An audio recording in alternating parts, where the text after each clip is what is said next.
welcome back to another powerful episode of AIBiz, where we cut through the hype and talk about how AI is really changing the way we do the business. Now, if you are a founder, leader, or professional, you have probably felt the tension. Like AI is everywhere, but how do you use it without cutting the corners, risking your reputation, or losing that human edge that makes business? Well, business, yes. So that's exactly why I'm thrilled about today's guest. So please welcome Steve Gallegos. So welcome to the show, Steve. Well, it's exciting to be here with you, sir. I think this is what about the 10th time we've recorded on one of your hundreds of podcasts. Yeah. I'm really honored to have you on our multiple shows, and it's really great when we talk about it. And I'm really very curious because today's topic is something which is very close to my heart because I myself was a product designer. I myself use a lot of AIs, but um, I'm really curious. So, but before we delve deep into the discussion, I'll quickly love to introduce you with all the listeners. So, dear listeners, Steve, better known as America's ambassador on success, has lived a life that feels like several lifetimes in one. Mhm.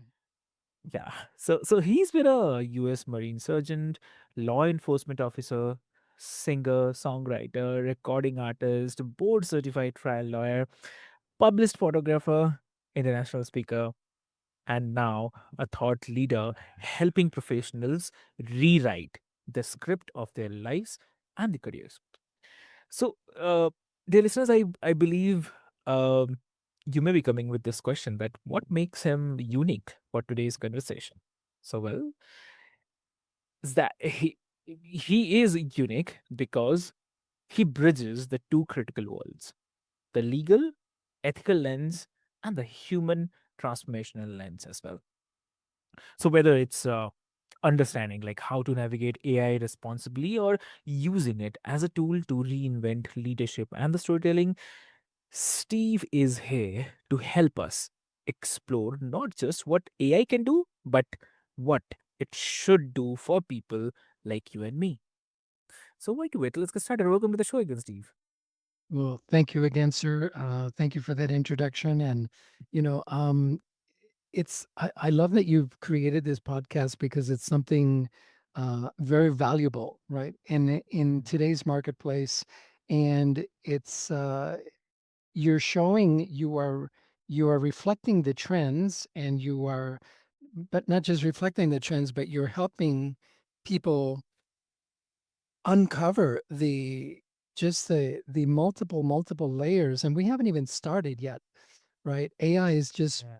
groundbreaking right now, and people are just starting to really wake up to what it can do for you. And I love that you've created this podcast in order to help guide them through uh, a lot of the landmines that exist in using AI, because it's not just it's more than a tool, right? It can get you in trouble. A lot of people have already found themselves Yeah. in trouble using AI, and I'm sure that you've experienced that with some of your guests and clients. Exactly, definitely true. And guess I mean it has both the pros and cons, definitely. Um, but I'm really happy to hear from you. And uh, so today's discussion is very important. so, uh, so to start with, I mean, I'd love to ask, like, as you have worn so many hats in your career, but I want to start with your legal background, right? So, uh, with AI exploding into every industry, what do you see is the uh, biggest ethical landmines that business owners and professionals need to watch out for right now? Well, Oh my goodness, Avik, is how much time do we have? This show is what, 30 minutes long? yes. because because this topic, that question alone could fill a week long conference all day conference with no lunch breaks, no bathroom breaks, nothing, because it's just that important and there's so much content to cover Mm, in that. But it's a great question. And mm, yeah, as a trial lawyer, as a speaker and author, I've spent my life really using words, images, and stories in order to influence outcomes, right? The outcomes of cases, the outcomes of people's lives. And mm, now I get to use AI to amplify that impact, not replace it. And that's something that the audience needs to understand, is that AI is just that tool that doesn't replace you or your critical thinking. So whether I'm writing a book, preparing for trial, or building a live experience like my newly released book, where I'm helping women to identify the stories that are limiting them, and then to yell cut. So, whatever it is that I'm doing, I use AI as my intern, right? mm, To do the things that I don't have time to do. For example, research. It's for me, it's really a really good research assistant, and it's also my brainstorming partner. And but like any powerful tool, it requires guidance. It requires me to be there to supervise, mm, because the future of AI in business isn't just about automating the things we don't want to do. It's about making sure that how we use AI also aligns with our values, with our core values as a human, with our core values as a business owner, as a business professional, and with the values that we want to connect and display to our audience, right? So our mm, audience's values need to be taken in consideration too. So when we talk about AI and the ethical use of it, and the landmines and the problems that people can run into, the first one I see, or the main problem I've seen, is that mm, people use AI to replace their own thought process, or to automate the creation of content without any input from them. And so they just take whatever the AI chatbot brings back to you without any circumspection circumspect circum circumspection is the word I want to say, without any examination, right? They without any analysis, they just say, "Oh, look what AI gave me. It gave me 5 pages of wonderful content. I'm just going to copy and paste and post it." mm, And a lot of times it's been wrong, or it's been inconsistent, or it's been just not uh just not authentic to either what the question is, what the problem is, or what the solution is. And I've mm, seen this in the courtroom. There have been several cases lately where, even in the I don't know how many of you follow the uh, the U.S. politics, but even in the cases involving um, President Trump's efforts to use the federal system to his own advantage in his own way, his lawyers have been known to use AI mm, to present arguments to the court, where the court identifies these are incorrect, or the cases that they're citing in support of the argument don't exist. And the lawyers are caught in the courtroom with their pants down, embarrassed, and having to answer to the judge why they use these reckless, and yeah, I guess reckless is probably the best term for it. Why they would present these reckless arguments in these reckless papers to the court, trying to influence the court one way or the other, without having even analyzed the accuracy of the information that they're providing to the court. I mean, from a fundamental, just legal, ethical, from a lawyer's ethics standpoint, that is, um, I don't know. It's just, that's one of the how do I put this, Avik? And to put it gently, and to put it mildly for your audience to understand, it's just, let's just say it's just wrong. It's the death of your career, right? mm. Exactly. I agree. I totally agree on this. And I mean, that's so important, like, because uh, uh, sometimes in the rush to adopt kind of new tools, we sometimes forget that a single mistake, taking a misstep uh, with the privacy bias or liability could cost not just money but obviously the trust, because trust is always at the top. Absolutely. Your reputation, right? Your word, your brand or your company's brand are all on the line. These are the things that the consumer Mhm. is seeing, right? And that's why they do business with you because they gotten to a point where they trust you, where they like you, and they say, you know what? I want to be guided by this person, or I want to do business with this person. I want to support this person. And the consumer doesn't care in many cases whether you use AI or not, but they do care whether you're lying to them and whether you're being truthful with them. And so, for example, let's say that you're an author and you're a respected author or you're a up and coming author, and you've got these great ideas, but as a lot of writers, as a lot of authors struggle with, is how do I take my ideas? How do I take my thoughts? How do I take my arguments? How do I take my questions? How do I take my solutions and put them in a coherent format that people will understand, right? That's been the long, age long problem that authors have had. How do I take this from my head and put it on paper so that people will understand it and so it makes a good story, so that it makes a good book? Well, AI is brilliant tool for that. It's a brilliant assistant for that.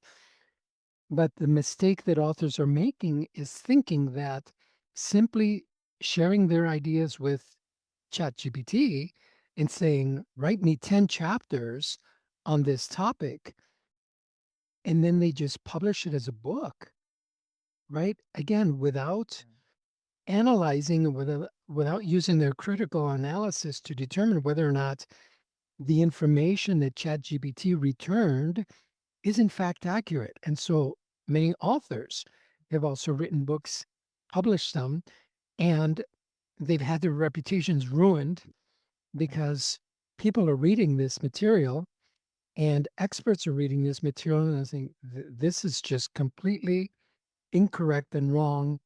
And you're just trying to fool the public, trying to make a dollar when that may not have been your intent at all. Yes, But that's the story that the public is going to walk away with. I agree, totally agree.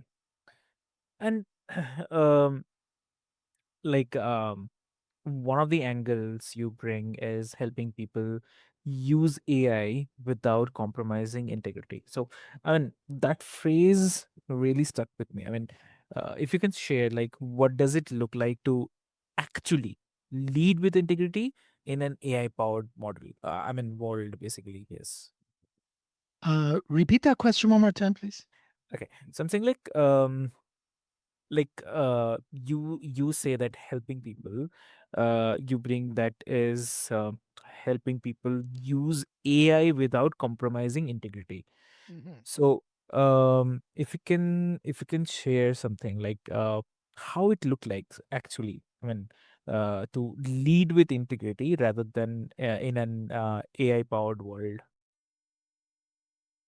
Perfect question. How to lead with integrity Mm. um, when it comes to using AI. Number one Yes. is never, never, never uh, Mhm.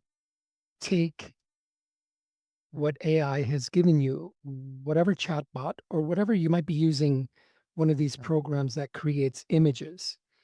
Okay. Never, ever, ever take what AI chat or image creator or video creator, Mhm. language creator, whatever it has given you, and pass it off as 100% your own, right? That is to say, people have become very adept at creating photographs. Let's say a beautiful photograph of the Rocky Mountains or a Mm. beautiful landscape or animals in the wild or people engaged in everyday activities, and they have AI create this beautiful image, and then they post it and publish it as if it was a photo or a book or a product that they themselves created. Okay, that's a complete 100% failure in integrity. Okay, Okay. because AI is such a strong tool and it's dominating so many of our industries and our workplaces, there's no shame in using AI, right? In fact, Mm. um, I remember when I was growing up, and maybe a lot of your listeners who are from also consider themselves baby boomers, Mm. our AI at the time, Avik, and I don't know if you remember this, maybe your parents do, but there was Yeah. a thing, we didn't have Google, right? But we Correct. had a thing called Encyclopedia Britannica. I Do you remember remember? that. Yes, yes, It yes, was yes. it was a series of books. It was maybe 24, 36 Mm. books that contained everything that you wanted to know about everything. Encyclopedia. Okay. Yes. And so when we were students and we had to go research something, Mm. right? We didn't have Google and we couldn't say, tell me about, Mm. this. We had to go to the encyclopedia. And whatever the encyclopedia says is was the foundation for our research. And then we went on from there. We went on to take that information and to develop it into something that was um, uh, appropriate to return to the teacher, right? Whether it was an examination, a research paper, or something like that. Mm. At the time, there was many students that didn't know how to use the Encyclopedia Britannica Mm. properly, and so they would just copy and paste what the encyclopedia said about, Mm. why does it rain Mm. in the desert, or why doesn't it rain in the desert, right? Mm. It's a phenomena. um, Sometimes it rains and sometimes it doesn't, and so they would just take word for word, and the teacher knew because he or she has the same set of encyclopedias. So that was our Google back in the day, right? That was our artificial intelligence because it wasn't us coming up with Mm. the answers or the information, and so we had to go to another source. Oftentimes that source was also other people, right? We asked our parents, we asked other teachers, we asked other friends. And many times people take that word for word and you turn it into your boss or your teacher, and they can read it. And the first thing they recognize is that, hey, Avik doesn't speak like this. This is not Steve's language. Sally does not use these words in her everyday vocabulary. And so they start to question, where did this come from? And you say, well, it's my thought is I realized I wrote the paper. No, you didn't. Right. And so you are compromising your integrity when you do that. And so, Mm. with or without the current AI models that we have, if you plagiarize, if you copy someone else's materials, if you take Mm. someone's answers word for word, if you take someone's book and you recite it word for word as if it was your own, you're compromising your integrity. Mm. So those are the two major ways that I can think of is, or actually the one major way is passing the work off as your own. That'll just kill any brand, any trust, uh, any trust that the public has in you. You're gone. Mm. Exactly. Very true. Definitely. So, also, like, this might sound contradictory, but actually not. Like, uh, some critics argue that AI is eroding originality. So that leaders who rely on it risk becoming kind of cookie cutter voices, right? So, what's your response to those who say that AI is killing creativity instead of fueling it? It's another beautiful question. Is AI killing creativity? I say it can, right? Mhm. It AI recognize that AI doesn't do anything on its own. Mm. So we can't say that AI kills creativity. Yeah. It's how we use or misuse AI Mm. that will have a positive or a negative impact on our creativity. Again, going back to a statement I made earlier in the broadcast, is that if mm, we use AI to yeah, completely replace our mm, own thought process, our own critical thinking, our mm, own ability to analyze information that we receive, mm, and we just throw our own mind out the window and take whatever AI produces mm, and use that as the end product, then yes, that is definitely killing creativity because your input is not involved. You are not involved. You're yeah, just putting some prompts into a chat program, clicking a button, and within seconds, you have a product that you had nothing to do with. Right. mm, And so you didn't use your creative elements. You didn't use your analysis. You didn't use your thinking skills in order to produce anything. And so if this is how you're going to create books or products or mm, services without even thinking about it, and you're just going to put it on autopilot, yeah, and a lot of people have done this. And I know that platforms like Amazon have figured this out and identified books that are just clearly created 100% out of whole cloth AI, and they are penalizing those authors or removing them from the platform altogether mm, because there is no creativity. And so, yes, again, AI being that tool can be used in a way that will stifle our creativity. yeah, We must learn that, like any tool, whether we're using Photoshop or let's say I'm a musician as well, there mm, are a lot of tools out there, not necessarily AI, that help you produce and write music, that help you produce and write lyrics, that help you produce and create rhymes, that help you produce and create beats, right? mm, Again, these are just tools, but we're the ones that have to give it the initial input. And it's up to us, right? As human beings, and this is where we go back mm, to our core values. What are our values?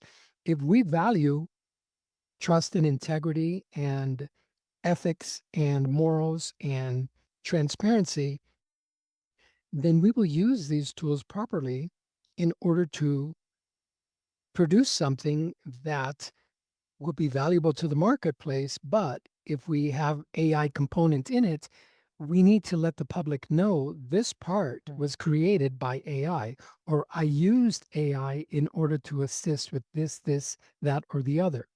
It's not unlike taking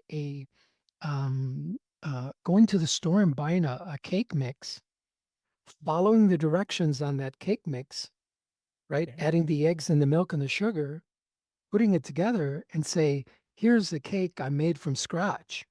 mm, No, you didn't make it from scratch.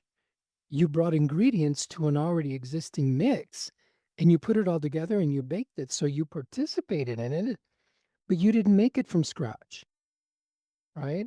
And so you yeah, can't go and win the cake competition or the pie competition or the cookie competition at the bake sale because you didn't that wasn't your recipe, mm, right? And so again, it goes back to us.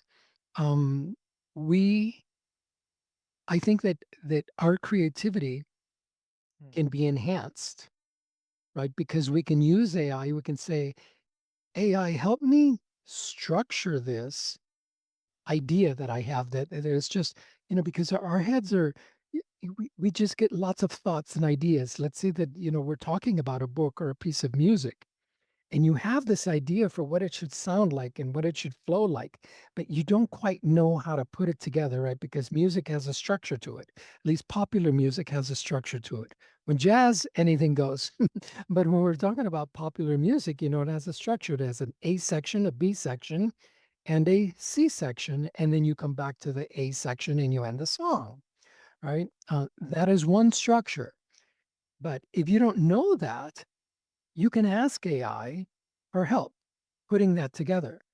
And so once it gives you that guide, again, you don't just throw your mind out the window and say, yay, look what I got. mm, No, you continue tweaking it and working with it and developing it so that it becomes yours, right? Just like a language output. Many times you can hear or when a person is talking about a subject that they don't really believe in because it's not their story, but it's something that they received from an AI chat output. And so while they're reciting facts and they're reciting an experience, but because it's not their story, you don't feel the emotion. You don't feel the pain. You don't feel the hurt. You don't feel the fear. You don't feel the courage. You don't feel the triumphant moment of breakthrough when that person found their solution, right? Or their way out of that negative experience, right? So AI can help you or it can break you. And if you don't use it properly, um, it will call you out. It will, they'll just say, That's not Steve. I've known Steve for 30 years, and that's not how he talks." Uh, you see me on video, and if I'm an AI video created character, you see, that's not the way Steve dances. That's not the way Steve moves, right? But here I am telling the public that this is me, right? Doing all these crazy, wonderful things on video. No, right? It might work to get some views on TikTok or Instagram, but eventually it's going to all crumble down because let's say that you get called to an interview. Let's say that Avik, you come out with No, I don't want to use you because you are one of the most ethical podcast hosts that I've had an opportunity to ever work with, which is why I've been so privileged and enjoyed being on a number of your shows, is because you're not just producing these shows for the heck of it, and you're not trying to just make money off of people and produce garbage. You really love and have a passion for what you do and for what you're creating, and you will only put out there quality content, and you're not going to bring on guests that are going to try and fool your audience or fool you and make you and your brand that you've worked so hard to build. uh, you don't want anything to diminish that, right? So I don't want to use you in this context, but let's say that there's somebody that is producing wonderful content and they're making millions of views on TikTok and they're making hundreds of thousands of dollars selling books. Well, the minute that CBS or ABC or one of these morning talk shows calls that person to appear live to answer questions on our show, guess what? That person is not going to be able to deliver as well because it's not really them. It's kind of like, True. um, are you familiar with the movie Wizard of Oz?